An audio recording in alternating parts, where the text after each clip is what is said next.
ఇంతకాలం మీ రెక్కల చాటును మమ్మల్ని భద్రపరిచితండి. గడిచిన ఆదివారం నుంచి ఈ ఆదివారం వరకు తండ్రి మీ ప్రేమ వాత్సల్యం చొప్పున మమ్మల్ని సిద్ధపరిచి ఈ ప్రభు బలలో తండ్రి మేము చేతులు వేసుటకు యోగ్యతముగా తండ్రి మేము చేతులు వేసుటకు గొప్ప దయచేసినది మీకు కృతజ్ఞత ఆస్తుతులు చెల్లించుకుంటాం తండ్రి. యోగ్యముగా తండ్రి చేతులు వేస్తే మా అపరాధములు క్షమించండి, నా అతిక్రమం క్షమించండి, నా అపరాధం క్షమించండి తండ్రి. మీ సువార్తకు మెండుగా వాడుకోండి తండ్రి. ఎవరైతే తండ్రి సువార్త అందక రక్షణ లేని వారు ఉన్నారు తండ్రి, వారిని త్వరపడి రక్షణను నడిపించండి తండ్రి. మీ సంఘ క్షేమాభివృద్ధి కోసం ప్రార్థన చేసే బిడ్డలను దీవించండి తండ్రి. మీ కృపాక్షేములు వారికి ఉంచండి తండ్రి. ప్రార్థనా పనులు లేపండి తండ్రి. మీ సువార్త ప్రకటించుటకు తండ్రి మా వెన్ను తట్టి తండ్రి మమ్మల్ని ముందుకు నడిపించండి. తగిన సమయంలో మా జ్ఞానాన్ని దయచేయండి తండ్రి.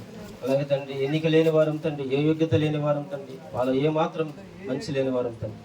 తండ్రి మీ ప్రేమ వాత్సల్యం చొప్పున మమ్మల్ని పిలిచి ఈ భాగ్యాన్ని మాకు దయచేసినది మీ కృతజ్ఞత ఆస్తుతులు చెల్లించుకుంటాం తండ్రి. తండ్రి సన్నిధి నుంచి సాలేం రాజు గారిని దీవించండి. అలాగే మా రమణ గారిని దీవించి ఆశీర్వదించి ముందుకు నడిపించండి. ఇలాగ ఎన్నో ఆత్మలు పట్టబడాలి. అలాగే తండ్రి సంఘ క్షేమాభివృద్ధి కోసం ప్రార్థన చేసే ప్రార్థనా పనులు లేపండి తండ్రి. సంఘ సరిహద్దులు విశాలపరిచి సంఘ క్షేమాభివృద్ధి కలిగించండి తండ్రి. అలాగే తండ్రి దైవదాసుల నుంచి ఏ వాక్యం అయితే మా హృదయాలలో విత్తబడిందో ఆ వాక్యం వారిపై ఏడింతల అభిషేకం ఉంచి నాతో అందరితో సూటిగా మీరే మాట్లాడి మీ నామానికి మహిమ ఘనత ప్రభావాలు పొందుకోమని నజరేయుడైన యేసు నామములో అడిగి వేడుకొని ప్రార్థిస్తున్నాం పరమ తండ్రి.